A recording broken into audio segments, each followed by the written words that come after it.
laughed when she asked to vote, but one bullet changed the town forever.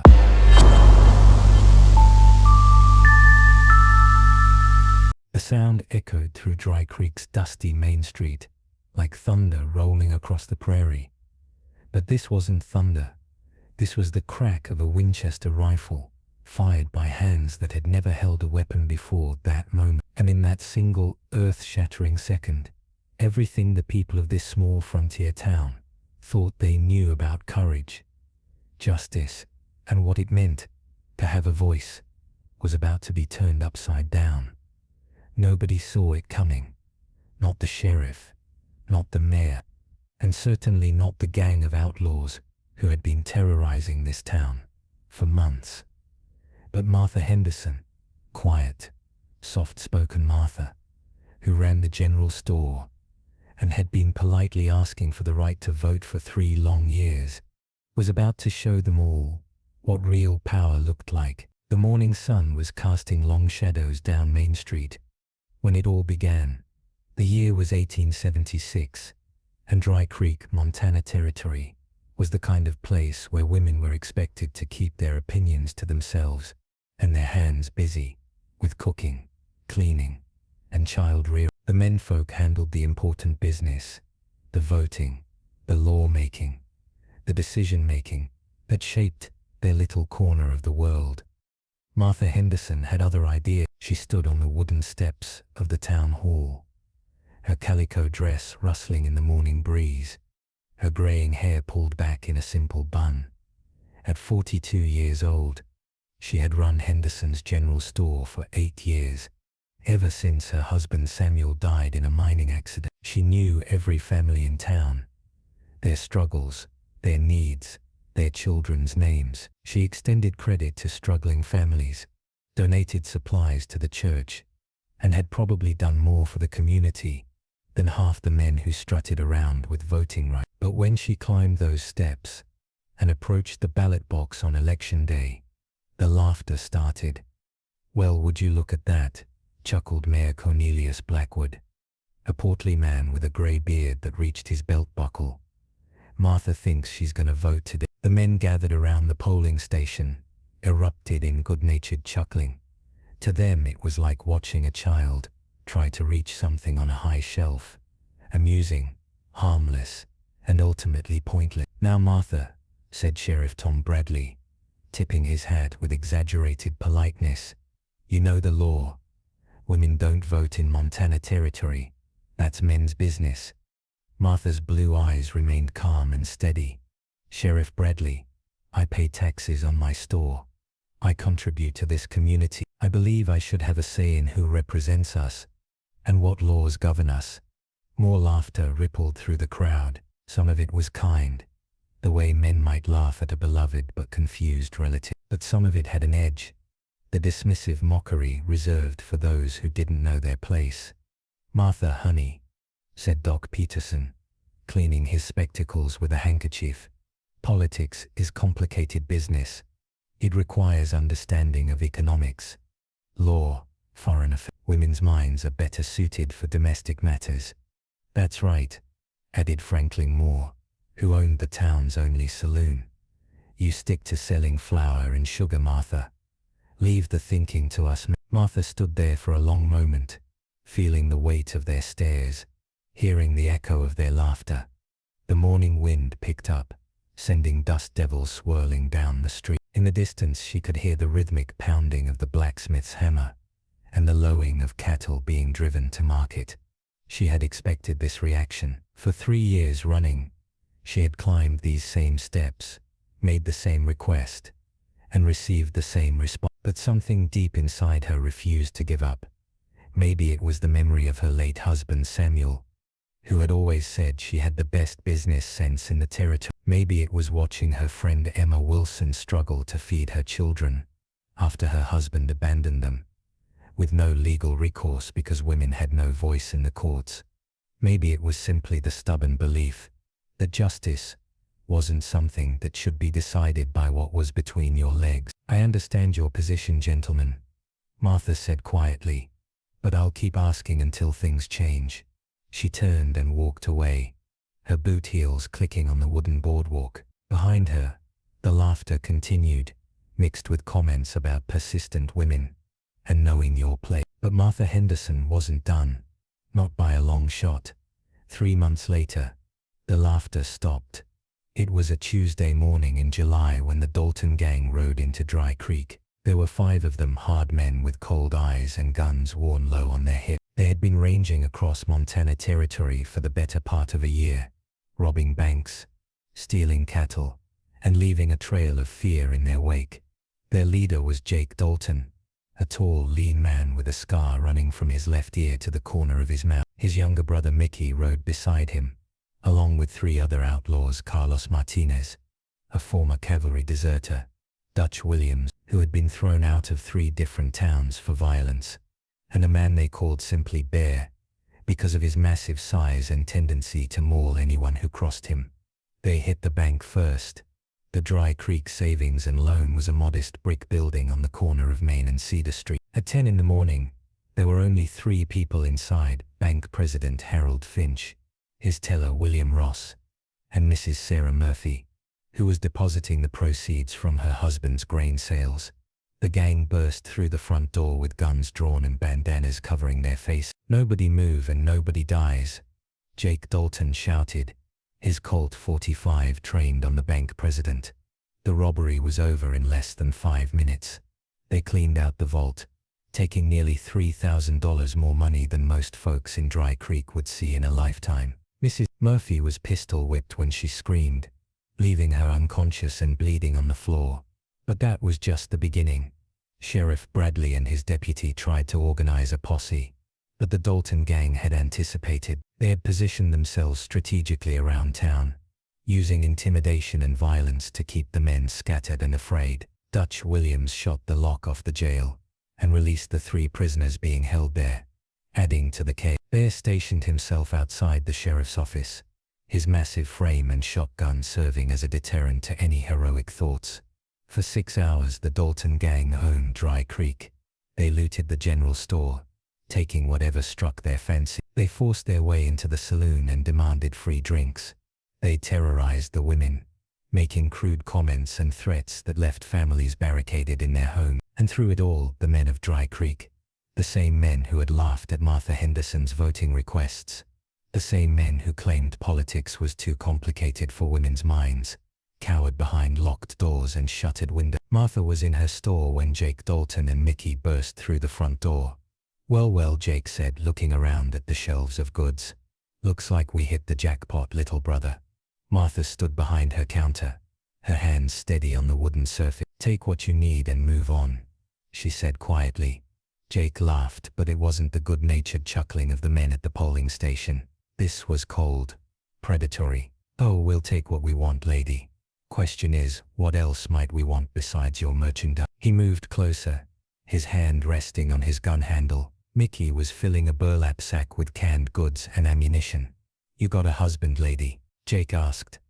"I'm widowed." "Well, ain't that convenient? Means nobody's gonna come running to help you." Martha's heart was pounding, but she kept her expression calm. She had faced down angry customers, demanding creditors, and difficult situations for 8 years. She wasn't about to show fear now. "The money's in the cash box if that's what you're after," she said. Jake's scarred face twisted into a grin. "Money's just part of it, lady. See, we've been riding hard for weeks. Haven't had much in the way of feminine company." The threat hung in the air like smoke from a chimney. Martha felt ice in her veins, but her mind was working quickly, calculating options, looking for advantages. "I see," she said quietly, then raising her voice slightly. "Mickey, isn't it? You look young. Can't be more than 17 or 8. The younger Dalton brother looked up from his looting. "What's it to you? Just wondering if your mother knows what kind of man you've become." Mickey's face flushed red. "You don't know nothing about my mother. I know every mother hopes her son will grow up to be decent, to protect women instead of threatening them, to make an honest living instead of stealing from hard-working people." Jake Dalton's grin disappeared. "Shut your mouth, lady." But Martha continued, her voice steady and strong. "I know your mother, wherever she is probably crying herself to sleep, wondering where she went wrong, wondering how her little boy turned into the kind of man who threatens widows and robs families trying to make an honest living. I said shut up. Jake's hand moved to his gun. That's when Martha made her move. Behind her counter, hidden from view, was Samuel's old Winchester rifle. She had kept it cleaned and loaded for 8 years, not because she ever expected to use it, but because it made her feel connected to her late husband. Samuel had been a good shot, and he had taught her the basics before he died. In one smooth motion, Martha ducked behind the counter, grabbed the Winchester, and came up with the rifle trained on Jake Dalton's chest. The outlaw leader froze, his hand still on his gun. Now, Martha said, her voice absolutely steady, you're going to walk out of my store, both of you, and you're going to leave my town alone. Jake's eyes narrowed. Lady, you don't know who you're messing with. I know exactly who I'm messing with. I'm messing with a coward who preys on innocent people because he's too lazy and too stupid to make an honest living.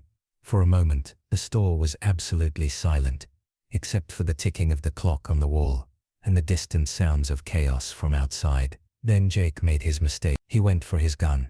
Martha Henderson had never shot at another human being in her life, but she had shot rabbits for the dinner table, and she had shot wolves threatening the livestock. She knew how to aim, how to breathe, how to squeeze the trigger smoothly. The Winchester roared. Jake Dalton spun backward, clutching his shoulder, his gun clattering to the floor. Blood seeped between his fingers as he stared at Martha in shock and rage.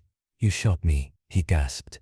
I surely did, Martha replied, working the lever action to chamber another round. And I'll shoot you again if you don't get out of my store this instant. Mickey Dalton stood frozen, his mouth hanging open. He had seen his brother kill men without blinking, had watched him terrorize entire towns, but he had never seen Jake flat on his back, bleeding and help. Mickey, Martha said, swinging the rifle toward him, help your brother out of here, and tell the rest of your gang that there's at least one person in this town who isn't afraid of them. The younger outlaw scrambled to help his wounded brother to his feet. As they stumbled toward the door, Jake turned back, his face twisted with pain and fury. This ain't over, lady. We'll be back, and when we come you'll wish you'd never been born. I'll be here, Martha said simply. The door slammed behind them, and Martha was alone with her smoking rifle and the acrid smell of gunpowder. Her hands were shaking now, the adrenaline finally catching up with her, but she had done it. She had stood up to the Dalton gang and won. News of the shooting spread through Dry Creek faster than wildfire.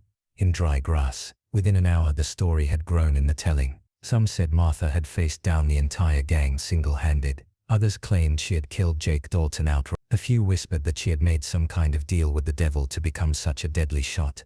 But the facts were impressive enough on their own. A 42-year-old shopkeeper had wounded the leader of the most feared gang in the territory and sent them running with their tails between their legs.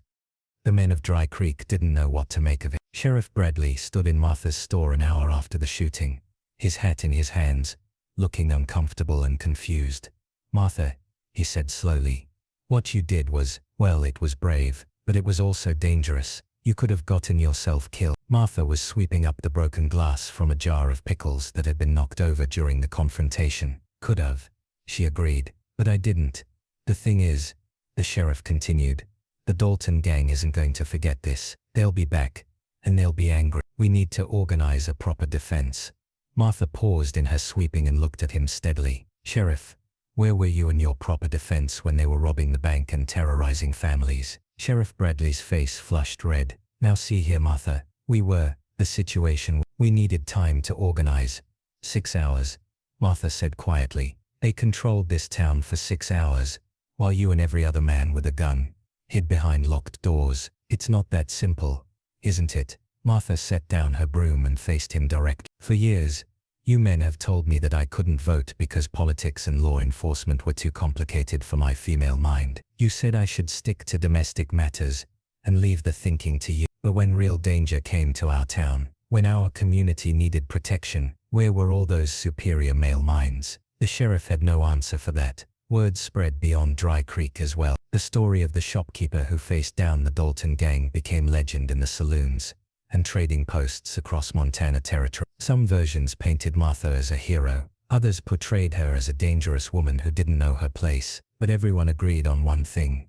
She had guts. 3 days after the shooting, Martha had an unexpected visitor. Judge William Harrison rode into Dry Creek on a dusty bay horse, his black robes packed carefully in his saddlebags. Judge Harrison was known throughout the territory as a fair but stern man who had brought law and order to some of the wildest towns in Montana. He was also known as a man who believed firmly in traditional roles for men and women. Martha was organizing inventory when the judge walked into her store. He was a tall, thin man with silver hair and piercing gray eyes that seemed to see everything. "Mrs. Henderson," he said, removing his hat. "I'm Judge Harrison. I believe we need to talk."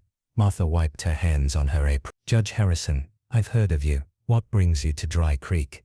"You do, Mrs. Henderson, or rather your recent actions do." The judge looked around the store, taking in the neat rows of goods, the carefully organized shelves, the ledger books that tracked every transaction. "I understand you wounded Jake Dalton 3 days ago."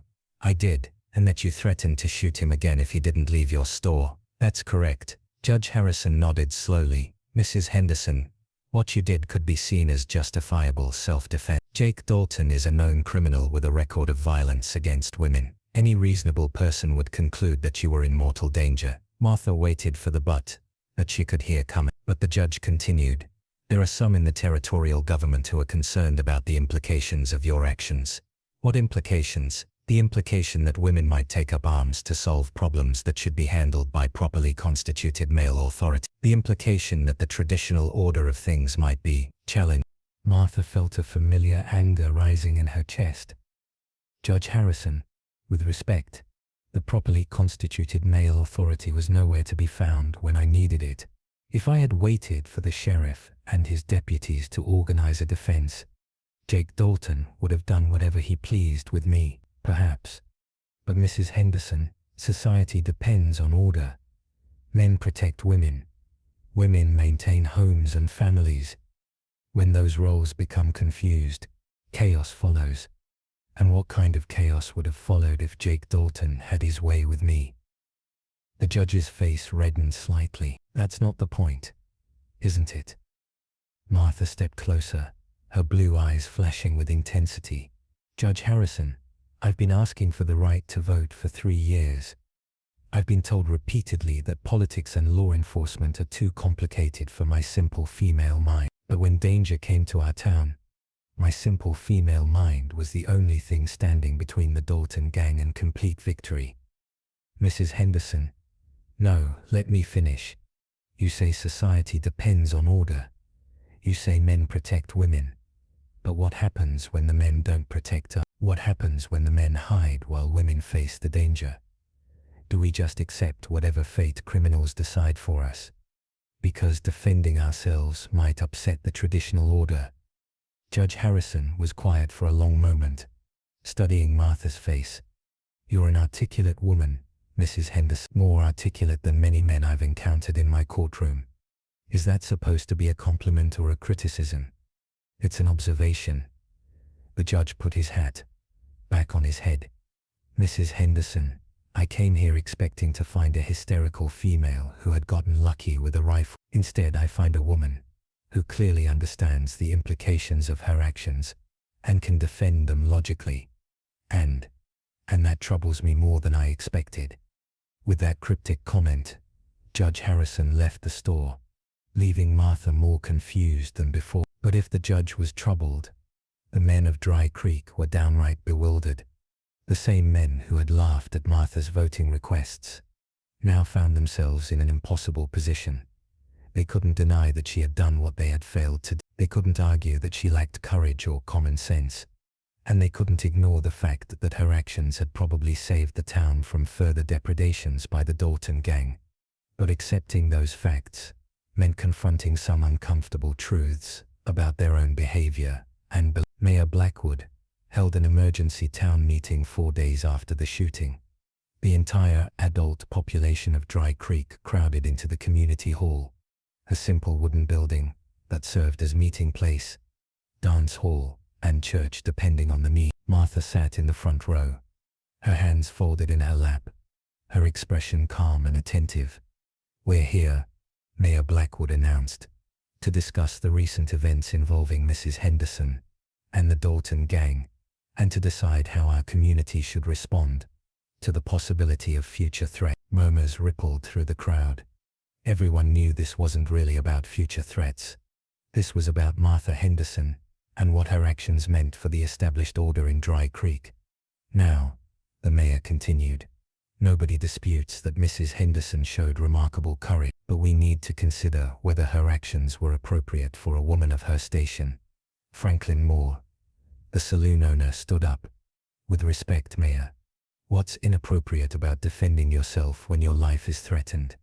It's not that simple, Franklin, replied Doc Peters. Society has structures. Men handle violence and protection. Women handle domestic matters. When those structures break down, chaos follows. Seems to me the structures had already broken down, called out Emma Wilson from the back of the room. When the Dalton gang was running wild through our town for 6 hours, where were our protectors? Sheriff Bradley stood up, his face red with embarrassment and anger. Now see here, Emma. We were organizing a response.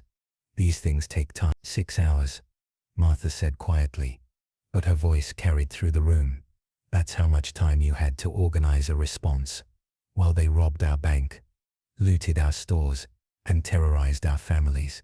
We had to be careful, the sheriff protested. We couldn't just go charging in with guns blazing. Someone could have been hurt. Someone was hurt, Martha replied. Mrs. Murphy has a concussion from being pistol whipped. 3 families lost their savings. The Dalton gang made off with enough supplies and money to keep them operating for months. All while you were being careful.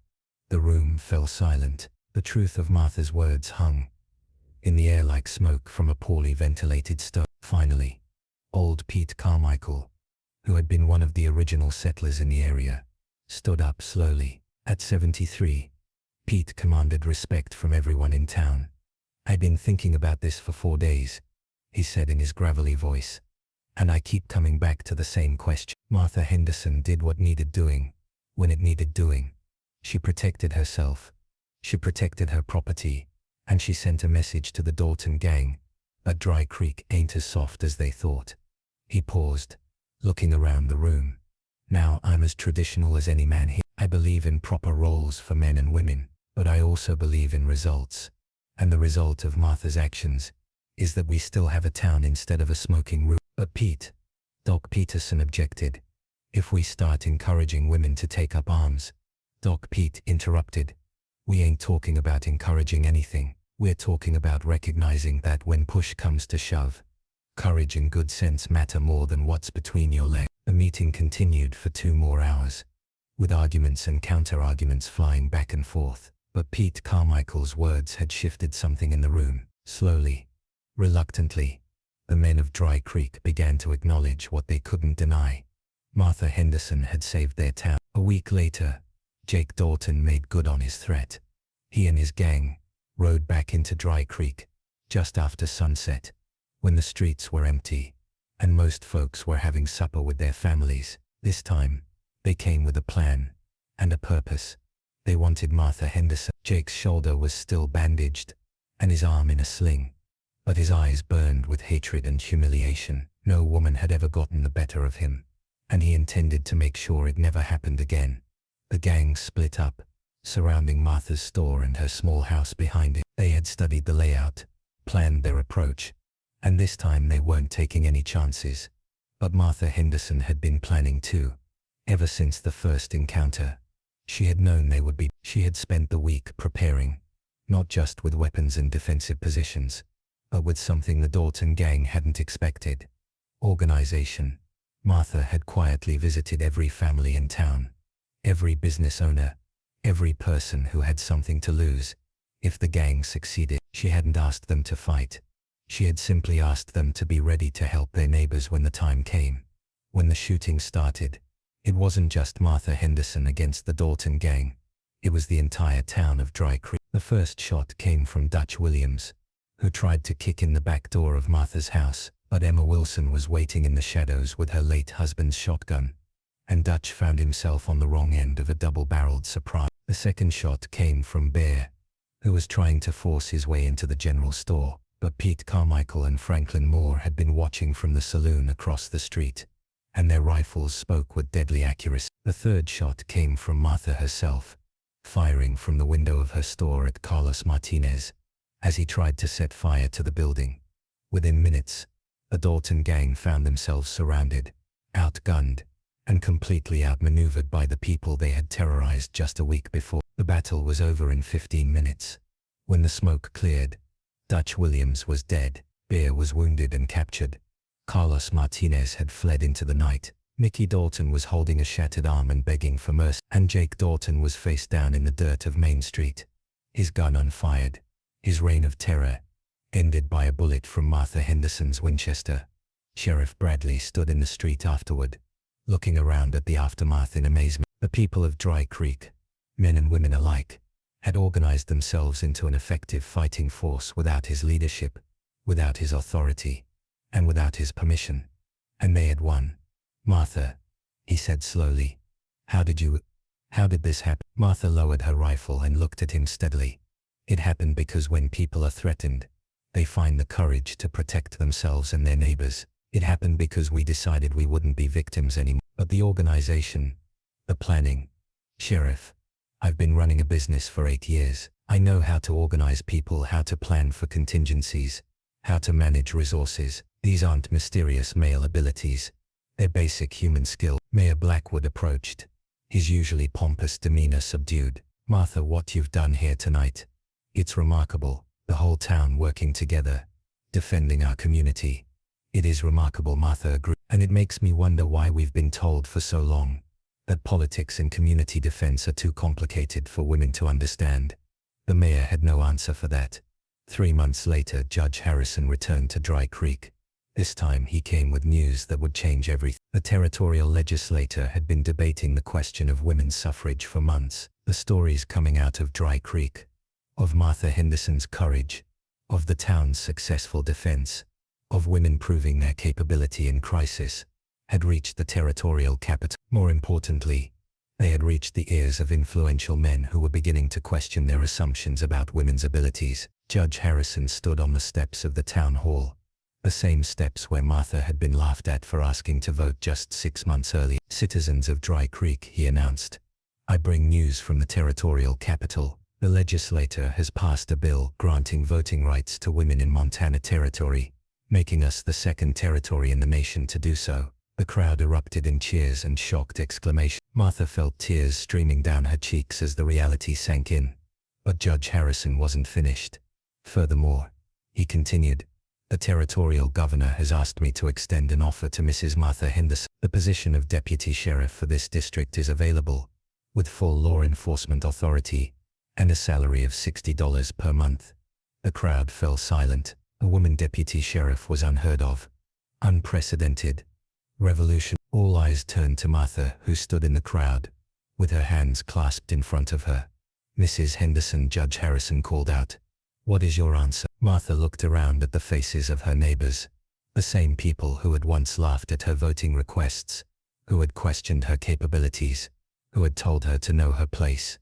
Some of those faces still showed skepticism or confusion, but many showed respect, admiration, and even pride. "Judge Harrison," Martha said clearly, "I accept the position, and I promise to serve this community with the same dedication I've shown as a businesswoman and citizen." The cheers that erupted then could be heard for miles across the Montana prairie. 6 months later, Deputy Sheriff Martha Henderson stood on those same town hall steps again. But this time she wasn't asking to vote. She was presiding over the election as the official law enforcement representative for Dry Creek. The ballot box sat on a table in front of her, and a line of voters stretched down Main Street. Men and women stood side by side, waiting their turn to cast their ballots in the first election since women had gained the vote. Some of the men still grumbled about the changes, some of the women were nervous about exercising their new right. But the line moved steadily forward, and democracy in Dry Creek had a new meaning. When the last vote was cast, and the ballots were counted, the results surprised everyone. Martha Henderson had been elected sheriff by a landslide, making her the first elected female sheriff in Montana Territory. Sheriff Tom Bradley, who had opposed her appointment as deputy, was voted out of office by a margin of 3-1, and Mayor Cornelius Blackwood, who had led the laughter when Martha first asked to vote, found himself defeated by Emma Wilson, who became the first female mayor in the territory's history. As the sun set over Dry Creek that election day, Sheriff Martha Henderson walked slowly down Main Street, her badge gleaming in the golden light. She stopped in front of her old general store, now run by her assistant Mary Powell, and reflected on the journey that had brought her here. 1 year ago she had been a woman without a voice, dismissed, and laughed at for wanting to participate in democracy. Today, she was the elected guardian of law and order for an entire community. The transformation hadn't been easy. It had required courage, determination, and a willingness to stand up to danger when others wouldn't. It had required proving herself over and over again, demonstrating that competence and character mattered more than gender. But most importantly, it had required that single moment of decision, when Jake Dalton threatened her in her store, the moment when she chose to fight back instead of submitting, the moment when one bullet changed everything. Martha touched the Winchester rifle slung across her back, the same rifle that had started it all. She still carried it as both a practical tool and a reminder of where she had come from. As she reached the end of Main Street, she turned and looked back at the town she now protected and served. Lights were coming on in windows as families gathered for supper. Children played in the yards while their mothers, some of whom had voted for the first time that day, called them in for the evening. It was a peaceful scene, a normal scene, a scene that might never have existed if the Dalton gang had succeeded in their reign of terror. But it did exist, because one woman had refused to accept that her voice didn't matter, that her safety was someone else's responsibility, that her community's welfare was beyond her concern. Martha Henderson smiled as she walked toward her office to write her first official report as sheriff. She had learned something important in that journey, from laughed-at storekeeper to elected lawwoman. Courage wasn't about not being afraid. Courage was about doing what needed to be done despite the fear. And sometimes when you found that courage and used it at the right moment, one bullet really could change everything. The stars were coming out over the Montana prairie as Sheriff Martha Henderson sat down at her desk and began to. In the distance, she could hear the sound of families settling in for the night, secure in the knowledge that their community was protected by someone who had proven herself when it mattered most. They had laughed when she asked to vote, but nobody was laughing now. And if you want to hear more stories about courage, determination, and the moments that change everything in the Old West, you know what to do.